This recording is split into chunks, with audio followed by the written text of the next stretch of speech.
5 दिसंबर से देवगुरु बृहस्पति वापस आ रहे हैं मिथुन राशि में और वो वक्री होकर वापस आ रहे हैं। तो ये जो बृहस्पति का ट्रांजिट है, अब ये वक्री ट्रांजिट होगा मिथुन में।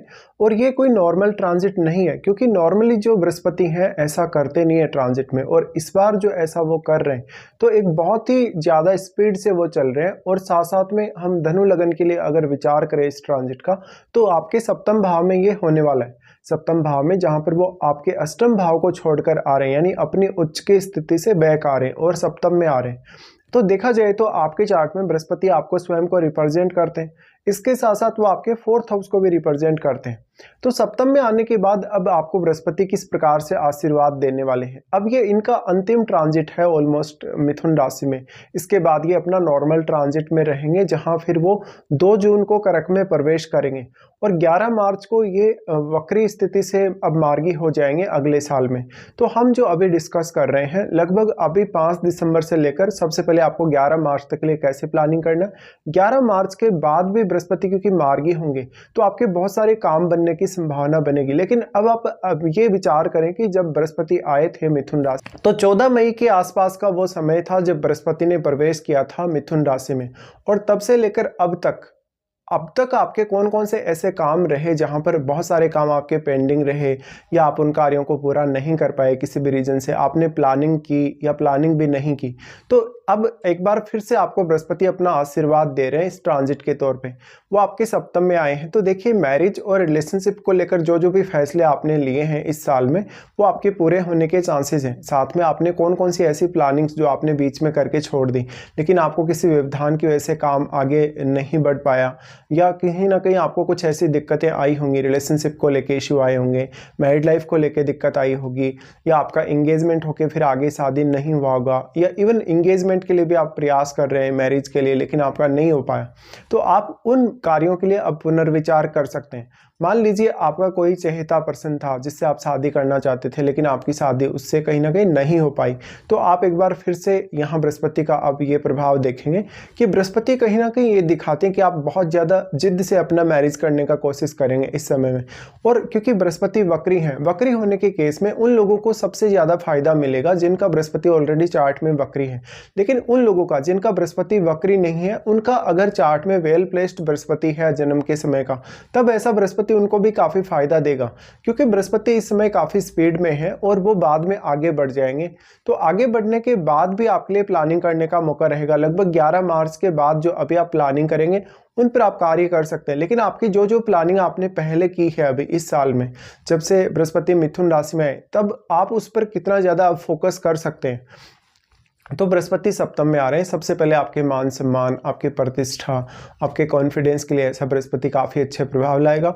बिजनेस की शुरुआत अगर आप करना चाहते थे लेकिन आपकी बिजनेस की स्टार्टिंग नहीं हो पाई किसी भी रीज़न से, या फिर आपका पार्टनर से कुछ आपको सहयोग मिलना था, पार्टनर से आपको कुछ सपोर्ट मिलना था लाइफ में, कुछ ऐसी एडवाइस अब आपको जीवन साथी से आने वाले समय में मिल सकती है जो आपके लिए काफ़ी प्रभावी तौर पर काम करेगी। इसी तरीके से आप अपने कैरियर और अपनी ओवरऑल लाइफ को कैसे आप बैलेंस में ला सकेंगे, इसमें बृहस्पति का बहुत मेजर रोल है। अभी अगर मान लो आपको बृहस्पति की इस समय महादशा चल रही है तो बृहस्पति का और भी स्ट्रांगली प्रभाव आपको देखने को मिलेगा।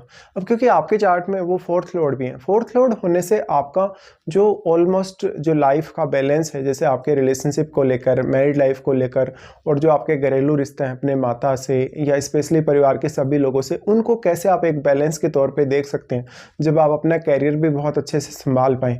तो बृहस्पति का अगर देखा जाए ये इम्पैक्ट काफ़ी स्ट्रॉन्ग होगा।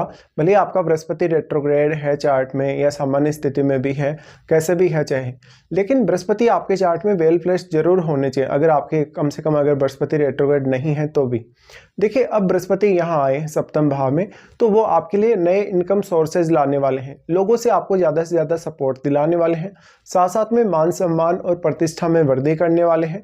आपके नेटवर्क विस्तार के थ्रू आपको बिजनेस में काफ़ी अच्छी सफलता दिलाने वाले हैं। बृहस्पति का प्रभाव 11th हाउस पर होने से आपकी अपेक्षाओं में वृद्धि होगी और आप अपनी अपेक्षाओं को पूर्ण करने में सक्षम रहेंगे। आपके 11th हाउस में बैठे हुए प्लैनेट को देखिए, वो जो प्लैनेट होगा अगर वो बृहस्पति का एक मित्र ग्रह होगा तो बृहस्पति और भी ज़्यादा अच्छा यहाँ प्रभाव डाल पाएंगे। उसके बाद बृहस्पति का प्रभाव आपके लगन पर ही है। देखिए, बृहस्पति आपके लगन के स्वयं स्वामी है और वो क्योंकि आपको स्वयं को रिप्रेजेंट कर रहे हैं इसलिए किसी भी प्रकार से पब्लिक डीलिंग करने, लोगों के सामने जाने, लोगों से इंटरेक्ट करने में बृहस्पति आपका काफ़ी सपोर्ट कर रहे हैं यहाँ पे। इनका दृष्टि लगन पर होने से मेजरली आपका जो फोकस है अपने कार्यों पर ज़्यादा से ज़्यादा बढ़ेगा। हालांकि ड्यूअल साइन में है बृहस्पति और आपका लगन भी ड्यूअल साइन वाला है, लेकिन क्योंकि बृहस्पति की दृष्टि लगन पर है और धनु राशि जो है कहीं ना कहीं एक पर्टिकुलर टारगेट लेकर चलने वाले लोग होते हैं और उस टारगेट को वो बहुत जल्दी अचीव भी करते हैं। तो अब आप अपने आप पे कितना ज़्यादा फोकस करते हैं, क्योंकि आप स्वयं इस ट्रांजिट में बहुत इंपॉर्टेंट होंगे स्वयं के लिए। तो सबसे ज़्यादा फोकस आप खुद पर करिए, दूसरों से अपेक्षा उतनी ज़्यादा मत रखिए यहाँ पर, क्योंकि सप्तम में बृहस्पति आ रहे हैं। तो ऐसा बृहस्पति आपको आत्मनिर्भर बनाने के केस में भी काफ़ी तेज़ी से आगे बढ़ाएगा। उसके बाद बृहस्पति प्रभाव डाल रहे हैं आपके थर्ड हाउस पे, जहाँ पर वो आपकी जो एक्सपेक्टेशन है कहीं ना कहीं उनमें वृद्धि करने वाले हैं, आपके टैलेंट में वृद्धि करने वाले हैं। इसके साथ साथ आपके लिए वो शॉर्ट टूर लाने वाले हैं। जो जो भी आपके टूर नहीं हुए, जो जो भी काम आपके नहीं बने, वहाँ पर आपका जो एफर्ट है, आपका सेल्फ एफर्ट कितना ज़्यादा आपके काम आ सकता है। इसके साथ साथ आपके जो भाई बहन हैं, जो रिलेटिव्स हैं, उनके साथ आपके रिश्ते बेहतर होंगे। आपको अगर उनसे किसी भी प्रकार की सहायता चाहिए या आप उनको किसी भी प्रकार की अगर सहायता कर सकते हैं, तो इस मामले में बृहस्पति आपको काफ़ी अच्छा सपोर्ट कर रहे हैं। बृहस्पति का प्रभाव थर्ड हाउस पर होने से मेनली आपका कम्युनिकेशन सुधारने में भी आपको काफ़ी ज़्यादा मदद मिल पाएगी।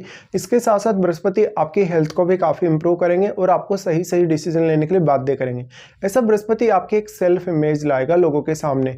तो ऐसे में बहुत लोग आपको बहुत अच्छे से जज कर सकते हैं और इससे लाइफ में आपका कॉन्फिडेंस बढ़ सकता है और आपकी लाइफ में एक अच्छा मोड आ सकता है, जहां से अब आप काफ़ी तेज़ी से ग्रो कर सकते हैं। तो ऐसा बृहस्पति जस्ट आपको पॉजिटिविटी देगा। बट अगर आपके चार्ट में मान लो बृहस्पति बहुत ही वेल प्लेस्ड है, या फिर बृहस्पति जैसे क्योंकि लगन के स्वामी है, तो लगन में या आपके फोर्थ हाउस में कोई भी ऐसे प्लैनेट बैठे हैं जो बृहस्पति के मित्र ही हैं, तब ऐसा बृहस्पति आपके लिए और भी ज़्यादा स्ट्रॉन्ग सपोर्ट लाएगा अपनी तरफ से।